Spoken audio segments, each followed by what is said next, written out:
Bismillahirrahmanirrahim. Students, welcome all in this class of instrumental techniques in food analysis, and today's topic is spectroscopy. By word spectra, spectrum से है light, scopy वो technique है. तो थोड़ी बहुत terminology इसके बारे में पढ़ेंगे, स्पेक्ट्रोस्कोपी और इससे रिलेटेड टर्मिनोलॉजी, फिर आपके कंसेप्ट की तरफ जाएंगे. So what is spectroscopy? So it is a technique that uses the interaction of light with a sample to perform an analysis. So it deals with the production, measurement, interpretation of spectra arising from the interaction of electromagnetic radiation in within matter. अब होता ये है, spectroscopy is a science और you can say it is a technique, जिसमें हम ये major करते हैं कि जो एनालिसिस करने के लिए हम मेजर करते हैं कि इंटरेक्शन क्या है एनर्जी का सैंपल के साथ. ठीक है, अब इस प्रोसेस के दौरान होता क्या है, लाइट प्रोड्यूस की जाती है, उसको मेजर किया जाता है और फिर उसकी इंटरप्रिटेशन की जाती है स्पेक्ट्रा की, कितने हिस्सा लाइट का अब्जॉर्ब हो गया, कितना बच गया. और लाइट आती का rising from the interaction of electromagnetic radiation with matter, यानी जो रेडिएशन इलेक्ट्रोमैग्नेटिक आपने प्रोड्यूस की है वो जब रिएक्ट कर लेती है मैटर के साथ, तो हम फिर उसको इंटरप्रेट करते हैं कि आया वो अब्जॉर्ब हुई, आया वो इमिट हुई. सो ये हम काम इस स्पेक्ट्रोस्कोपी टेक्निक में करते हैं. यहाँ से अगला सवाल आता है, स्पेक्ट्रम क्या है. The data that is obtained from spectroscopy is called spectrum, यानी जो उसकी आउटपुट आती है, जिस फॉर्म में वो रिजल्ट आता है, जो पीक्स आती हैं, उसको हम कहते हैं ये स्पेक्ट्रम है. A spectrum is a plot. उसकी दूसरी डेफिनेशन, सिंपल डेफिनेशन तो ये है कि आउटपुट, तो ये होता है कि it is a plot of the intensity of energy detected versus the wavelength. जिस वेवलेंथ की एनर्जी है उसके अगेंस्ट जो प्लॉट आता है, जैसे हम पीक्स कहते हैं, वो जो आती हैं उसको हम कहते हैं इट इज अ स्पेक्ट्रम. मिसाल के तौर पे वेवलेंथ से मुराद ये है आपकी कि आपने मिसाल के तौर पे 560 पे किया और शुगर आपने डिटरमिन कर ली ग्लूकोज, तो उसके अगेंस्ट अगर ग्लूकोज सैंपल में होगी तो वो पीक शो हो जाएगी. तो अगर नहीं होगी तो फिर वो शो नहीं होगी. तो वो जो आउटपुट आएगी उस वेवलेंथ के अगेंस्ट जो पीक बनेगी उसको आप कहेंगे spectrum. So what information is obtain. A spectrum can be used to obtain information about atomic and molecular energy levels, molecular geometrics, chemical bonds, interactions of molecules and related process. इसकी base पे ही इनके different नाम रखे जाते हैं, यानी या ये एटॉमिक लेवल पे डिटर्मिनेशन करती है या मॉलिक्यूलर एनर्जी लेवल पे. एटॉमिक लेवल पे होगी तो एटॉमिक अब्जॉर्प्शन स्पेक्ट्रोफोटोमीटर,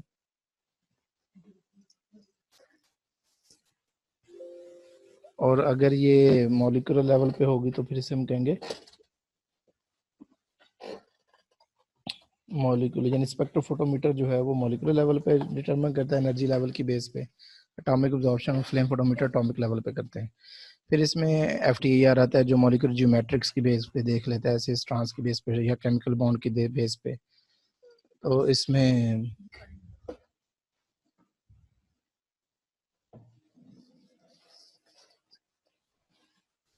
यानी ये मुख्तलिफ पैरामीटर्स हैं जिसकी बेस पे वो मेजर करते हैं हम इंफॉर्मेशन जो है. Often spectra used to identify the components of a sample. आप ये मेजर करने के लिए इसको यूज़ करते हैं कि क्वालिटेटिव या क्वांटिटेटिव है. क्वालिटेटिव में ये होता है कि भी आप मेजर करते हैं कि मौजूद है या मौजूद नहीं है. अगर आप उसको यूज़ करें और उससे रीडिंग्स निकाल लें तो फिर हम उसको कहते हैं चीज़ क्वांटिटेटिव एनालिसिस. तो ये दोनों के लिए यूज़ होता है, क्वालिटेटिव भी और क्वांटिटेटिव भी. अगर पीक्स आ जाएं तो आप यानी पता चल जाएगा कोई चीज़ मौजूद है, तो फिर आप इसे कहेंगे क्वालिटेटिव. और अगर आपको मेजर कर लें तो फिर हम इसे कहेंगे क्वांटिटेटिव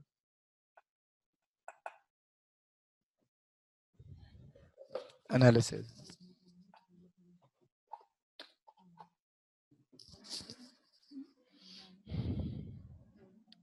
अब नेक्स्ट है स्पेक्ट्रोस्कोपी की टाइप्स कितनी है, तो ये डिपेंड करता है कि किस बेस पे आप उसको डिफाइन कर रहे हैं. तो स्पीशीज टू बी एनालाइज की बेस पे से मॉलिक्यूलर एटॉमिक स्पेक्ट्रोस्कोपी कहते हैं. जो सिंपल स्पेक्ट्रोफोटोमीटर आपका है वो मॉलिक्यूलर लेवल पे मेजर करता है, और जो आपका है एटॉमिक अब्जॉर्प्शन स्पेक्ट्रोफोटोमीटर या फ्लेम फोटोमीटर वो मेजरमेंट करता है आपकी एटॉमिक लेवल पे. अब types of radiation matter interaction की बेस पे उसमें अब्जॉर्प्शन हो सकती है या एमिशन हो सकती है. आपको पता है एटॉमिक अब्जॉर्प्शन स्पेक्ट्रोफोटोमीटर और स्पेक्ट्रोफोटोमीटर जो सिंपल यूवी विजिबल होता है वो अब्जॉर्ब करता है लाइट को. एमिशन जो है वो उसमें होती है आपकी फ्लेम फोटोमीटर के अंदर लाइट एमिट कर देता है. डिफ्रैक्शन आपकी NMR के अंदर मेरा ख्याल मेजर की जाती है। तीसरी कैटेगराइज जो उसको करने की वो आपकी रेडिएशन ऑफ इलेक्ट्रोमैग्नेटिक स्पेक्ट्रम, किस सोर्स की आप लाइट यूज कर रहे हैं। अगर वो स्पेक्ट्रोफोटोमीटर के अंदर यूवी लाइट है तो उसे कहेंगे यूवी स्पेक्ट्रोफोटोमीटर। अगर विजिबल रेंज के अंदर लाइट है तो फिर इसे कहेंगे विजिबल यूवी विजिबल या विजिबल स्पेक्ट्रोफोटोमीटर। इंफ्रारेड है तो फिर हम FTIR कहते हैं, फोरियर ट्रांसफर इंफ्रारेड स्पेक्ट्रोफोटोमीटर। तो बेसिकली जो स्पेक्ट्रोफोटोमीटर टेक्निक है उसमें हम लाइट के साथ खेलते हैं, लाइट को मेजर करते हैं कि लाइट किस तरह आगे जो है ना वो इंटरेक्ट करती है with this sample, emit, absorption, diffraction, और हम मेजरमेंट अपनी करते हैं। फिर आपको जाहिर है लाइट के साथ इतना खेले तो लाइट के बारे में आपको पता होना चाहिए। तो उसमें लाइट की प्रॉपर्टीज, पार्टिकल्स ऑफ लाइट है क्या, पार्टिकल्स ऑफ एनर्जी हैं that move through space with wave like properties. तो ये डुअल नेचर रखते हैं, ये वेव की तरह भी बिहेव करते हैं और पार्टिकल की तरह भी बिहेव करते हैं। Energy associated with the ray of light is not distributed continuously but in discrete packets along electric and magnetic field। पहले तो ये है कि लाइट की डेफिनेशन क्या है कि पार्टिकल्स एनर्जी जो मूव करते हैं स्पेस में वेव लाइक प्रॉपर्टीज की तरह, जो इनके साथ एनर्जी है वो यकदम नहीं जाती कॉन्टिन्यूसली, लेकिन वो डिस्क्रीट पैकेट्स के अंदर इलेक्ट्रिक और मैग्नेटिक फील्ड प्रोड्यूस कर रही होती है, वो अपनी एनर्जी रिमूव कर रही होती है। So light has dual nature, it is particulate, so that's why it can be absorbed and emit, and it behave like a wave like, that's why it can interfere, diffract and refract। so यहाँ तक आप इसको wind up करते हैं, इसमें से कोई question हो तो आप पूछ लें। Bismillahirrahmanirrahim। Dear student, welcome to you in this class of FST 601, which is Instrumental Techniques in Food Analysis, or lecture for today's class is continuation of previous lecture about spectroscopy। So briefly, or we can summarize previous lecture as spectroscopy is a technique that uses the interaction of energy with a sample to perform an analysis। सो यानी light को हम use करते हैं, उसका interaction major करते हैं sample के साथ और फिर एनालाइज करते हैं इसमें क्या चीज़ है। उसमें फिर हमने स्पेक्ट्रम पढ़ा, बाकी चीज़ें पढ़ी, वेव प्रॉपर्टीज़ पढ़ी, और टाइप्स ऑफ स्पेक्ट्रोस्कोपी के बाद हम चले गए यूवी विजिबल स्पेक्ट्रोस्कोपी। हमने कहा यूवी विजिबल स्पेक्ट्रोस्कोपी में जो लाइट का रीजन है वो यूवी और विजिबल रेंज से लिया जाता है अमंग्स इलेक्ट्रोमैग्नेटिक रेडिएशन। जो ये प्रोड्यूस यानी एक्सरेज यानी यूवी विजिबल लाइट ये जो यूज़ की जाती है इनको ऑब्जॉर्व करता है एक्सरेज को इनर इलेक्ट्रॉन, यूवी विजिबल को आउटर इलेक्ट्रॉन, इंफ्रारेड को मॉलिक्यूलर वाइब्रेशन, और माइक्रोवेव वाली एनर्जी को यूज़ करते हैं मॉलिक्यूलर रोटेशन। तो इस बेस पे हम मेजरमेंट करते हैं। प्रिंसिपल ये था कि when a light passes through a sample, it changes its intensity, some of which part is absorbed and some of its part is transmitted through the sample। So उसमें जो calculation के लिहाज से देखें तो there are two laws implemented in spectroscopy। One is the Lambert's law, second one is the Beer's law, and third one is a combination of both the laws। So Lambert's law, what does it state? So it says that the proportion of incident light absorbed by transparent medium is independent of the intensity of the light। यानी कि जो incident light है जो किसी चीज़ पे पड़ रही है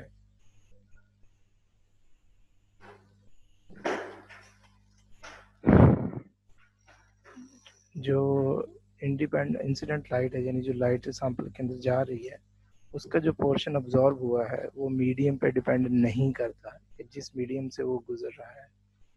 is independent of the intensity of the light provided there is a no physical or chemical change to the medium। यानी उस मीडियम में कोई फिजिकल और केमिकल चेंज ना आए।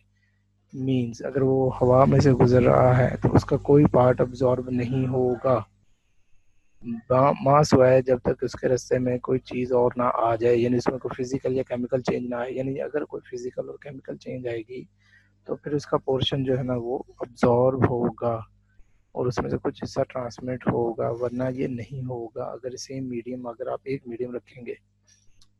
सो Lambert's are expressed as I over I naught is equal to T। T is stands for transmittance, I is the intensity of transmitted light, and I naught is the intensity of the incident light। Incident light जो ऊपर जा रही यानी दाखिल होने लगी है, transmitted light जो बाहर सैंपल से निकली है। सो बियर आया, bears law states that absorption of light is directly proportional to both the concentration of the absorbing medium and the thickness of the medium in light path. Light का जो path है उसके रास्ते में कोई चीज़ आप रखते हैं, उसकी कंसंट्रेशन और उस मीडियम की थिकनेस अफेक्ट करेगी एब्जॉर्प्शन ऑफ द लाइट को।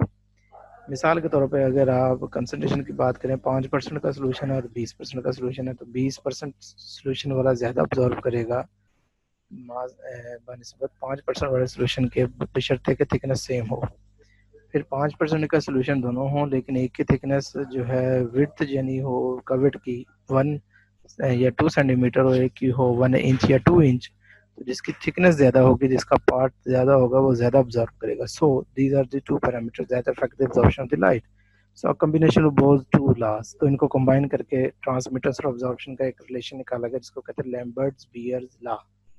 सो it says A is equal to log I not over I, ये बियर्स लॉ की स्टेटमेंट थी।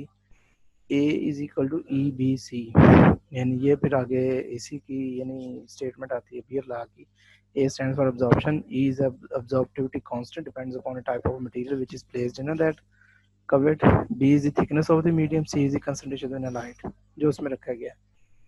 थिकनेस ऑफ मीडियम से अगर यहाँ बना दे तो ये B है, इसमें देखें ये, तो ये थिकनेस है जिस इसे हम कविट कहते हैं आम जुबान में, और इसके अंदर हम सैंपल रखते हैं। तो अगर आप थिकनेस सेम कर देंगे, थिकनेस वेरी ना करें हर सैंपल के लिए, तो ओनली जो चीज़ अफेक्ट करती है वो आपकी करती है कंसंट्रेशन। जैसे ये लिखा है कि absorption is directly proportional to concentration.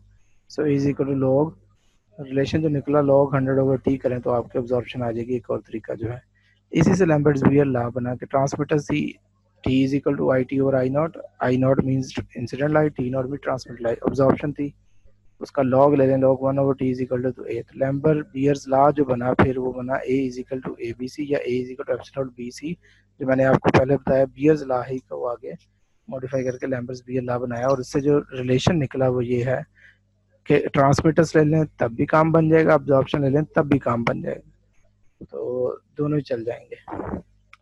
फिर जो कैलकुलेशन में चीज़ रोल प्ले करती है वो है स्टैंडर्ड कर्व कैलिब्रेशन, जिसे हम कहते हैं कैलिब्रेशन कर्व। अब होता यह है स्पेक्ट्रोस्कोपी की जितनी भी टेक्निक्स होंगी, आइदर वो फ्लेम फोटोमीटर हो, आइदर वो आपका स्पेक्ट्रोफोटोमीटर हो, आइदर वो आपका एटॉमिक अब्जॉर्प्शन स्पेक्ट्रोफोटोमीटर हो, सबसे पहले आपको स्टैंडर्ड रन करने पड़ते हैं।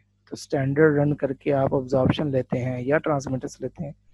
मिसाल के तौर पे कुछ बच्चों ने किया तो उनको पता है, पहले हमने 0 वाला सैंपल रन किया, फिर उसमें 0.5% वाला, फिर 1% वाला, 2, 4 और 8 वाला, उनके अगेंस्ट ऑब्जॉर्प्शन ले ली। उसको जब आप ड्रा करेंगे तो वो जो कर्व बनेगा उसे हम कहेंगे स्टैंडर्ड कर्व।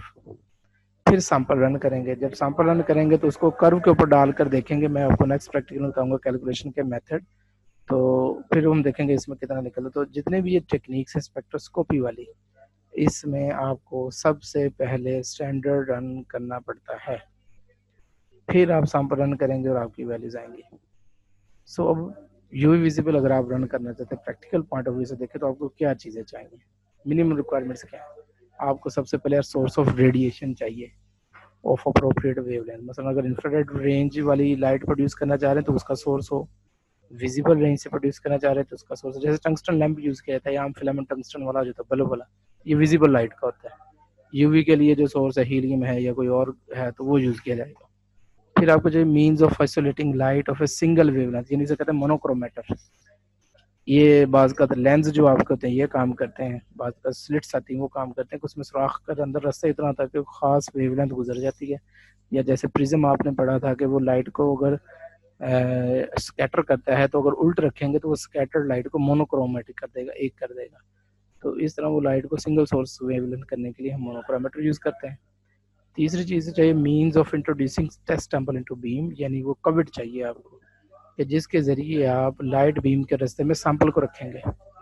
चौथा आपको चाहिए वो है डिटेक्टर, जो कि लाइट की इंटेंसिटी को मेजर करे। So these are the minimum requirements of the instruments और parts of a instrument essential for conducting analysis on spectrophotometer. तो यहाँ तक आपका अगर कोई क्वेश्चन हो तो kindly you can ask freely.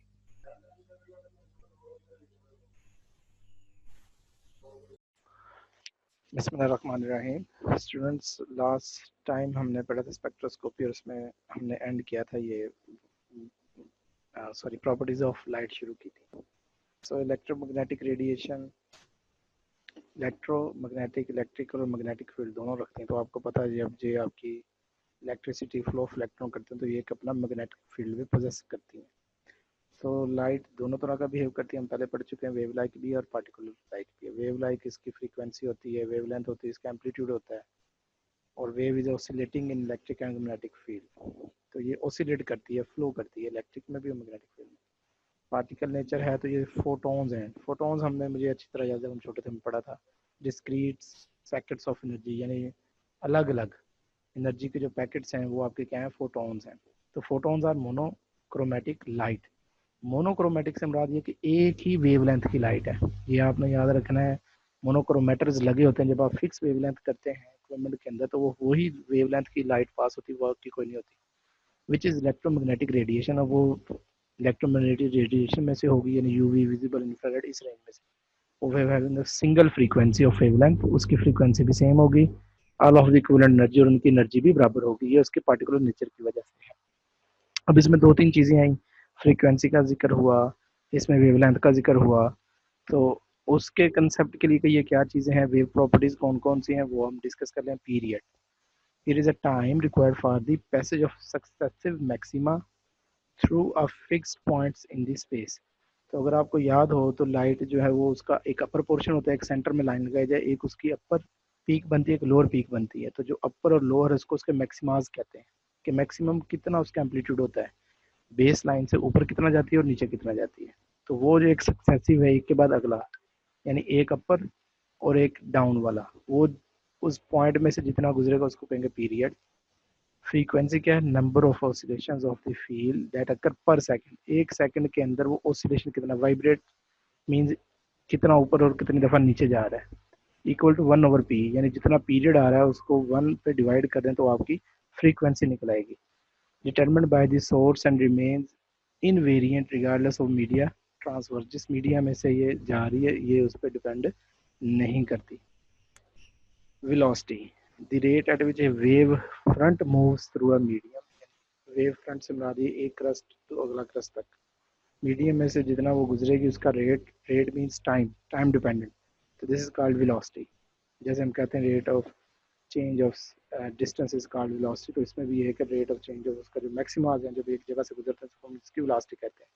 Depend upon composition of medium frequency, velocity जो है वो चेंज होती जाएगी मीडियम की बेस पे और फ्रीक्वेंसी की बेस पे। फ्रीक्वेंसी आपकी जितनी ज़्यादा होती चली जाएगी, वेलोसिटी उतनी ज़्यादा होती चली जाएगी।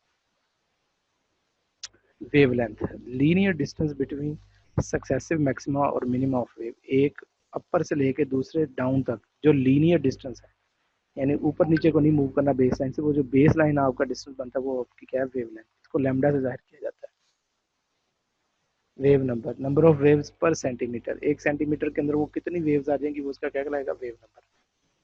पावर क्या है, power of radiation is the energy of beam reaching A given area पर सेकंड। ये होता है जैसे पावर, हम अगर आपको याद हो फोर्स पर यूनिट एरिया है, किसी एरिया पे कितनी फोर्स लगा रहे हैं, तो उस एरिया के अंदर एक अगर हर्डल मौजूद है उस पर कितनी लाइट की इंटेंसिटी पड़ी, वो उसकी क्या कहलाएगी, पावर।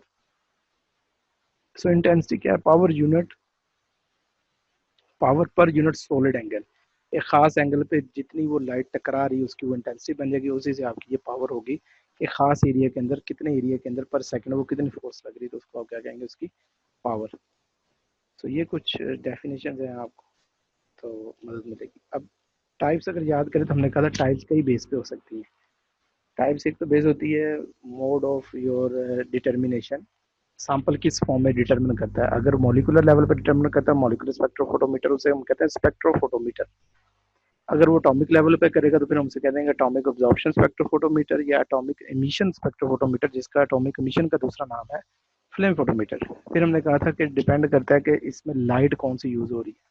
अगर वो यूवी रेंज से है तो यूवी स्पेक्ट्रोफोटोमीटर, अगर यूवी विजिबल रेंज से तो फिर हमसे कहेंगे यूवी विजिबल स्पेक्ट्रोफोटोमीटर, अगर वो इंफ्रारेड रेंज से यूज हो रहा है तो फिर हमसे कहेंगे इंफ्रारेड स्पेक्ट्रोस्कोपी। नेक्स्ट उसमें जो टाइप्स हैं वो मास स्पेक्ट्रोस्कोपी है और लेजर स्पेक्ट्रोस्कोपी है। मास स्पेक्ट्रोस्कोपी के अंदर आपकी charge over mass ratio use की जाती है, लेजर में उसकी लेजर वाली प्रॉपर्टीज यूज की जाती है। सो हमारा जो इसमें इंपॉर्टेंट पॉइंट है जो हम हमारे कोर्स के हिस्सा वो 3 चीज़ें हैं, यूवी विजिबल स्पेक्ट्रोफोटोमीटर, सॉरी 4 चीज़ें, UV visible atomic emission which is flame photometer, atomic absorption spectrophotometer और इंफ्रारेड स्पेक्ट्रोस्कोपी जिसके हम अंदर पढ़ेंगे FTIR। So UV visible spectrophotometer, UV visible spectrophotometer जो है इसमें ये इसका नाम ये क्लासिफिकेशन है based upon the radiation region of radiation we are using in determination of the compounds. तो इसमें जो रेडिएशन यूज़ हो रही हैं वो आपकी यूज़ हो रही है यूवी विजिबल रेंज से, यानी तकरीबन 200 से लेके 400 नैनोमीटर तक यूवी की रेंज है और 400 से लेके 700 तक आपकी विजिबल की। तो इस रेंज के अंदर आप कोई भी रेंज सेलेक्ट कर सकते हैं। अब ये पूरा एक स्पेक्ट्रम है जिसमें X-rays, UV, visible, NIR, near infrared, infrared और माइक्रोवेव, ये इनकी वेवलेंथ की बेस पे, और this is called your electromagnetic spectrum. अब टाइप्स ऑफ रेडिएशन और वो किस तरह, जैसे हमने आपको याद होगा किस बेस पे वो मेजर करते हैं, यानी मॉलिक्यूलर लेवल पे मेजर करते हैं, एटॉमिक लेवल पे मेजर करते हैं, मॉलिक्यूलर लेवल पे कहाँ वो मेजर करते हैं, बाउंड एनर्जी को मेजर करते हैं, यानी एब्जॉर्प्शन ऑफ लाइट किस चीज़ पे डिपेंड करती है, जिसको हम कहते हैं टाइप्स ऑफ ट्रांजिशन। तो एक्सरेज हो तो वो इनर इलेक्ट्रॉन की बेस पे कि जितने इनर इलेक्ट्रॉन होंगे उस रेंज के एक्सरेज वो ऑब्जॉर्व कर लेंगे। यूवी विजिबल जो है वो आउटर इलेक्ट्रॉन पे डिपेंड करते हैं, जितने आपके आउटर सर्कल के अंदर इलेक्ट्रॉन्स होंगे आखिरी शेल के अंदर आप कह लें उसकी बेस पे ये ऑब्जॉर्बेंस को मेजर करता है। Infrared molecular vibration, molecule fix नहीं होते, ये टू एंड फ्रो मोशन करते हैं आगे पीछे एक फिक्स पॉइंट से, तो उसको हम कहते हैं मॉलिक्यूलर वाइब्रेशन। और माइक्रोवेव जो है मॉलिक्यूलर रोटेशन की बेस पे मेजर करते हैं। तो स्लाइड के इस हिस्से पे वो आपको सिर्फ ये बता रहे हैं कि भी एक्साइटेड स्टेट पे जाते हैं और वापस आते हैं, एनर्जी इमिट करते हैं, यानी एक्स रेज की एनर्जी अगर आपने इस तरह भी उलट तौर पे भी समझ सकते हैं कि अगर इनर इलेक्ट्रॉन ट्रांजिट हो रहे हैं, यानी अपने ग्राउंड स्टेट से हायर स्टेट पे जाके फिर वापस आ रहे हैं, तो फिर आप वो प्रोड्यूस करेंगे एक्स रेज। अगर आउटर इलेक्ट्रॉन मूव कर रहे हैं ग्राउंड स्टेट से एक्साइटेड स्टेट और वापस आ रहे हैं तो फिर उसको कहेंगे यूवी विजिबल, और उनकी वाइब्रेशन की वजह से इंफ्रारेड रेंज यूज हो रही है। मतलब कि इन रेंजेस की वजह से बाज़ का ऐसा है कि अगर आप सोर्स ले रहे हैं तो जो सोर्स आप ले रहे हैं उनके इनर इलेक्ट्रॉन की वजह से ले रहे हैं तो एक्स रेज आएगी, आउटर की वजह से ले रहे हैं तो यूवी विजिबल रेंज आएगी। और अल्टरनेटिवली हम इसको इस तरह लेते हैं कि एक्स यूवी विजिबल जो है ये अब्जॉर्प्शन डिपेंड करती है आउटर इलेक्ट्रॉन की एनर्जी की बेस पे, यानी यूवी विजिबल मेजर करता है वो आउटर इलेक्ट्रॉन की बेस पे करता है। प्रिंसिपल अब इसका क्या है, UV visible spectrophotometer, light intensity change bye absorbance और ट्रांसमिटेंस। ये आपका एक, ये जो आपको बी है ये कविट होती है हमारे पास, कविट के अंदर आपका सैंपल मौजूद है, यहाँ से लाइट सोर्स आ रहा है पी नॉट। जितनी वो इंटेंसिटी की लाइट आ रही है वो कंप्यूटर रिलेटेड चीज़ें उसको पता होता है कि ये इसमें कितनी इंटेंसिटी है, पावर इसकी कितनी लाइट की। जब वो इस पाथ में से गुजरेगी तो वो ये अब्जॉर्ब हो जाएगी, कुछ हिस्सा उसका अब्जॉर्ब हो जाएगा, कुछ हिस्सा उसका ट्रांसमिट हो जाएगा। सो पहला प्रिंसिपल ये है कि when a light passes through a substance, so its intensity changes due to absorbance or transmittance, यानी you can measure this intensity by absorbance or transmittance, जितनी absorb हो गई ये कितनी आगे गई। क्वांटिटी मेजर करने के लिए हम बाज़ का उसकी absorbance मेजर कर लेते हैं। सो इस पे दो लॉ एप्लीकेबल हैं, एक लैम्बर्ट लॉ है, एक बियर लॉ है, और एक इसको कंबाइन करके बनता है लैम्बर्ट्स बियर लॉ। तो इंशाल्लाह लॉ फिर जो है हम, क्योंकि मिनट्स हमारे थोड़े हैं तो नेक्स्ट टाइम डिस्कस करेंगे।